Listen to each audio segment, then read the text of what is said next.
की आता सन्माननीय मंत्री आशिष शेलारजी माझ्या बाजूला बसले होते, तेव्हा अनेक आमदारांच्या चिठ्ठ्या येत होत्या की आशिषजींना क्रिकेट मॅचच्या पासेस मागून द्या. अध्यक्ष महाराज, बॅरिस्टर वानखेडे यांनी 11 अर्थसंकल्प दिले. अध्यक्ष महाराज, त्यांच्या नावाचं स्टेडियम आहे आणि महसूल मंत्री इथं आहे. महसूल मंत्री सर्व फाईल जरी वाचू शकत नसले तरी मी त्यांच्या लक्षात आणून देतो की त्या स्टेडियमची एक तांत्रिक फाईल ही महसूल विभागामध्ये आहे की ज्यामध्ये ते स्टेडियम आपण परत घेऊ शकतो.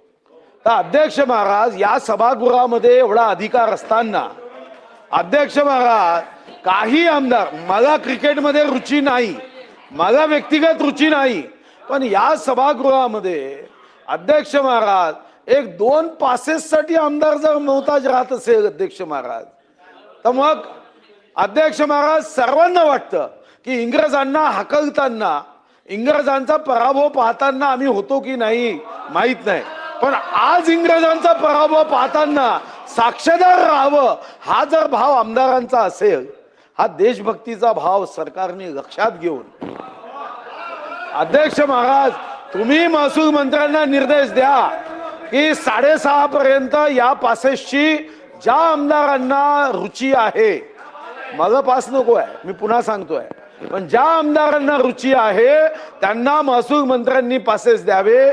माझ्याकडच्या सर्व चिठ्ठ्या मी महसूल मंत्र्यांना देतो आणि महसूल मंत्र्यांनी सुद्धा माँ जगदंबेचे भक्त आहे, माँ जगदंबेच्या त्या शक्तीचा अवतार घेत बॅरिस्टर वानखेडे सभागृहात त्या मॅचच्या सर्व तिकिटा जर दिल्या नाही, आजच फाईलवर सही करून त्या वानखेडेच्या स्टेडियम मधली तांत्रिक बाजू ही पूर्णपणे लक्षात घेऊन ते स्टेडियम सरकारच्या ताब्यात घ्यावं. सन्माननीय मंत्री शेलार साहेब. सन्माननीय ज्येष्ठ सदस्य सुधीर भाऊ यांनी ज्या भावना मांडल्या त्यातल्या तिकीट आणि पासेसच्या भावनेशी मी सहमत आहे आणि त्याहीपेक्षा त्यांनी इंग्रजांचा म्हणजे इंग्लंडचा पराभव वानखेडेला व्हावा यासाठीच्या शुभकामना, इच्छा प्रदर्शित केला, त्याच्याशी मी संपूर्ण सहमत आहे. मुद्दा अध्यक्ष महोदय या ठिकाणी सन्मान्य सदस्यांनी मांडला, तो विषय भले त्यांनी मागणी योग्य केली तरी त्याच्या मागची जी भावना मांडली त्या विषयात मी जर बोललो नाही तर गैरसमज होईल, म्हणून पुरता फक्त मी उभा आहे. हे तर स्वाभाविक आहे की आपल्याला सगळ्यांना पासेस तिकीट हव्याच, त्याबद्दल दुमत नाही. हे बॅरिस्टर शेषराव वानखेडे यांच्या नावाने झालेलं स्टेडियम आहे, हेही खरं आहे. हेही आपल्याला नाकारता येणार नाही की राज्य सरकारच्या जागेवर हे स्टेडियम उभं राहिलंय. पण या सगळ्याच्या प्रक्रियेमध्ये PWD आणि स्पोर्ट्स डिपार्टमेंट बरोबर मुंबई क्रिकेट असोसिएशन जी संस्था तत्कालीन भारताच्या स्वातंत्र्य अगोदर बनलेली संस्था आहे, त्याच्याशी झालेल्या कराराप्रमाणे ज्या तिकीटं सरकारला, महाराष्ट्र सरकारला देणं बंधनकारक आहे, ती आपण दरवेळेला देतच असतो. ते महाराष्ट्र सरकारच्या प्रतिनिधींकडे जो कोटा कराराप्रमाणे ठरलेला आहे तो हा येत असतो आणि त्याचं वाटप जे आहे, आता आकडा मला नेमका सांगता नाही येणार, पण कराराप्रमाणे जो आहे तो दिलेला असतो आणि तो आपल्याकडे येतो. आता हे स्वाभाविक आहे. 288 आपले सर्व आमदार आणि वरचे किती संख्या आहे, वरचे 78 जे असतील ते असे 340-350 आमदारांच्या वर आणि त्यांचा परिवार, स्वाभाविक आहे मागणं आहे.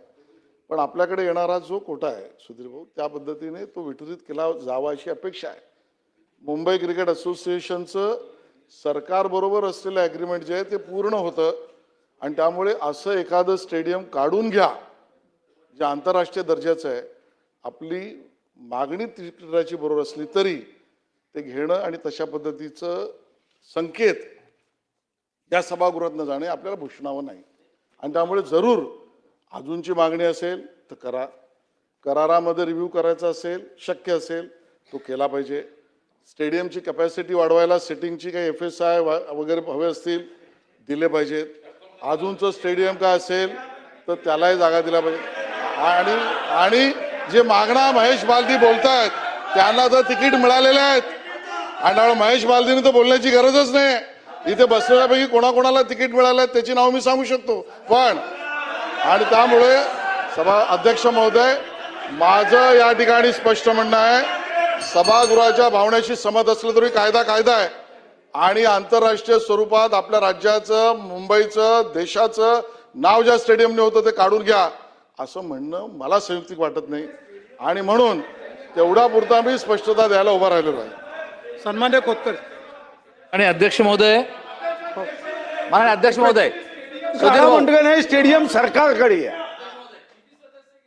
सुधीर भाऊने ज्या विषयाकडे लक्ष वेधलं त्या संदर्भात मी बोलणार. अध्यक्ष महोदय, मला आठवतं अध्यक्ष महोदय, 1995ला त्या दरम्यान माननीय मुख्यमंत्री जोशी सर, मनोहर जोशी त्या ठिकाणी होते. अध्यक्ष महाराज, आम्ही त्या सभागृहात होतो. अध्यक्ष महोदय, आणि 1995ला अशाच प्रकारची आशिषभाई मागणी झाली. मुख्यमंत्र्यांनी 1 तासाच्या आत सर्वच्या सर्व जे इच्छुक आमदार आहेत त्यांना, त्यात मी पण होतो, त्या सर्वच्या सर्व आमदारांना त्या ठिकाणी तिकडची पासची उपलब्धता करून दिली. अध्यक्ष महोदय, तसं आशिषभाई कोण अपेक्षा आहे आमच्या, माझी पूर्ण करणार ते आता, माझी पूर्ण करणार आहे. परंतु अध्यक्ष महोदय, आम्हाला हे आशिषभाई, आम्हाला वाईट, माननीय महसूल मंत्री महोदय, आम्हाला वाईट काय वाटतं अध्यक्ष महाराज, की इथल्या पोलीस कमिशनरकडे 1000 पासेस, इथल्या DGP-कडं 1000 पासेस, म्हणजे पोलीस दलाच्या सर्व अधिकाऱ्याकडं तुम्ही कोणत्याही पोलीस अधिकाऱ्याला म्हणा की मला 5 पासेस पाहिजे, तो कोणता वरिष्ठ पोलीस अधिकारी तुम्हाला पासेस आणून देतो. अध्यक्ष महाराज, जर या राज्यातल्या पोलीस अधिकाऱ्याकडे हजारांनी पासेस असतील तर मग राज्याचे मंत्री आहेत ना अध्यक्ष महोदय, आशिषभाई तर मेंबर आहेत ना अध्यक्ष महोदय, ते करतात ना अध्यक्ष महोदय आशिषभाई. परंतु माननीय महसूल मंत्री महोदयांनी हा विषय थोडा सिरियस घ्यावा आणि मुंबईत आहे म्हणून माननीय सुधीर भाऊंनी मागणी केलेली आहे, मुंबईत आहे म्हणून मागणी केलेली, त्यामुळे ही या मागणीला आमचा पाठिंबा. अध्यक्ष महाराज, सुधीर भाऊच्या मागणीला आमचा पाठिंबा आहे.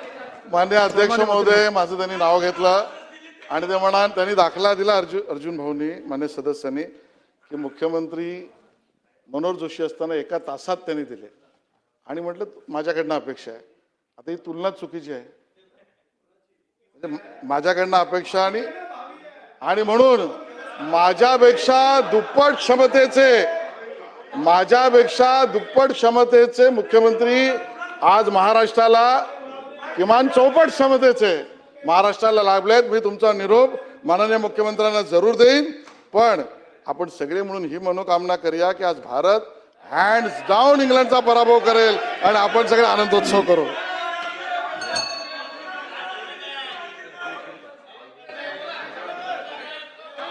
या ठिकाणी सभागृहाच्या माध्यमातून एक मंत्री महोदय, एक मिनिट, मंत्री महोदय,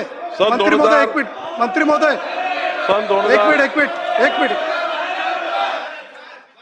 सभागृहाच्या माध्यमातून सुधीर भाऊ ज्येष्ठ सदस्य यांनी जी भावना व्यक्त केलेली आहे की आपल्याकडे पाहत असताना भावी मुख्यमंत्री म्हणून त्यांनी उल्लेख केलेला आहे आणि त्यामुळं मंत्री महोदय, माझी विनंती आपल्याला की सुधीर भाऊचा शब्द हा खरा ठरतो, म्हणून आपण या ठिकाणी त्या भावनेने सभासदांच्या भावना आणि देशप्रेम लक्षात घेऊन सभासदांना या ठिकाणी पास देण्यात यावेत. मंत्री महोदय.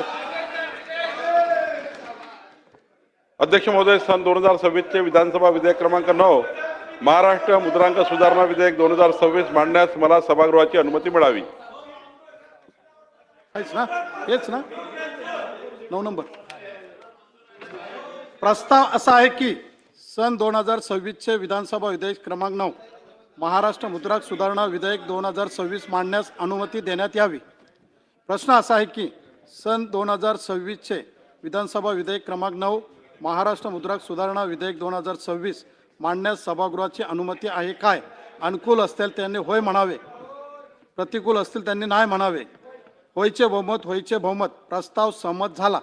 अध्यक्ष महोदय, मी आपल्या अनुमतीने सन 2026 चे विधानसभा विधेयक क्रमांक 9 महाराष्ट्र मुद्रांक सुधारणा विधेयक 2026 मांडतो. सन 2026 चे विधानसभा विधेयक क्रमांक 9 महाराष्ट्र मुद्रांक सुधारणा विधेयक 2026 मांडण्यात आले. मॅडम तयार आहे. सन 2026 चे विधानसभा विधेयक क्रमांक 7 महाराष्ट्र उद्वहन सरकते. आणि हे खरं आहे की माननीय मंत्री महोदय चंद्रशेखर बावनकुळे अतिशय कार्यक्षम ऊर्जावान असे मंत्री आहे, आदर्श मंत्री आहे. मग पहिल्यांदा म्हणजे मी अनेकदा पाहतो की एखादा स्थगन असेल तर ते उठून पटापट उत्तर देतात. आज असं काय झालं बावनकुळे साहेब की तुम्ही अजून उठलेही नाही आणि तुम्ही सभागृहाच्या ज्या आमदारांना, आम्हाला तर जायचं नाही आहे, पण ज्यांना पाहिजे आहे, मला आठवतं की स्वर्गीय रमेश कानडे हे क्रीडा आणि शिक्षण सचिव असताना ते आमदारांना बोलून बोलून पासेस द्यायचे. स्वर्गीय रमेश कानडे. मंत्री महोदय बावनकुळे साहेबांना असं काय झालं? जास्त जेवण झालं की शुगर जास्त झाली आहे काय आहे? आता ज्या उत्साहात ते उत्तर देतात, सर्वात उत्साहात उत्तर देणाऱ्या मंत्र्यांपैकी एक आहे. तू अध्यक्षांच्या निर्देशानंतर इथे शांत का? काय त्यांना इंग्लंडचा पराभव भारत करत असताना त्याचे साक्षीदार आमदार होऊ नये असं वाटतं का? तुम्ही आमदारांना साक्षीदार करा आणि त्यांच्या हातात अधिकार आहे, मला माहिती आहे. बावनकुळे साहेब तुम्ही जरा निर्देश तर स्वीकारा एकदा. बावनकुळे साहेब मी एक मिनिट मंत्री महोदय एक मिनिट. आदरणीय सुधीर भाऊ, आपण अतिशय ज्येष्ठ आहात. मी आपल्याला प्रत्येक वेळी आपल्या बाजूला बसताना सांगितलं की मला मार्गदर्शन करत जा, आणि म्हणून भाऊने आपण ज्यावेळी मागणी केली त्यावेळी या मुंबई शहराच्या उपनगराचे पालकमंत्री आशिष शेलारकडे मागणी केली. आपण त्यांना सांगितले की तुम्ही भावी मुख्यमंत्री आहात. बावनकुळे साहेबांना भावी मुख्यमंत्री बोलले नाहीयेत. बावनकुळे साहेबांना आपण भावी मुख्यमंत्री बोललेले नाहीयेत. त्यामुळं या ठिकाणी आपण जी मागणी केली होती आशिष शेलारांकडे, त्यामुळे आशिष शेलारांनी मान्य करून ते बोललेले आहेत. आदरणीय मंत्री महोदय, या राज्यामध्ये देवेंद्र फडणवीसजीच आमचे सर्वांचे योग्य आणि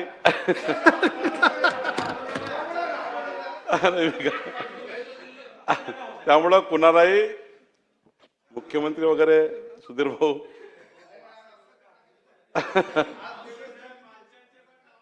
खरं तर मी या सभागृहाच्या भावना लक्षात घेता मी आशिष शेलारजी यांच्याही चर्चा करतो आणि विधिमंडळ सदस्यांना पासेस कशा मिळतील यावर निश्चितपणे लक्ष टाकतो.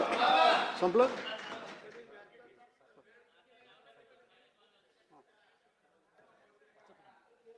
सन 2000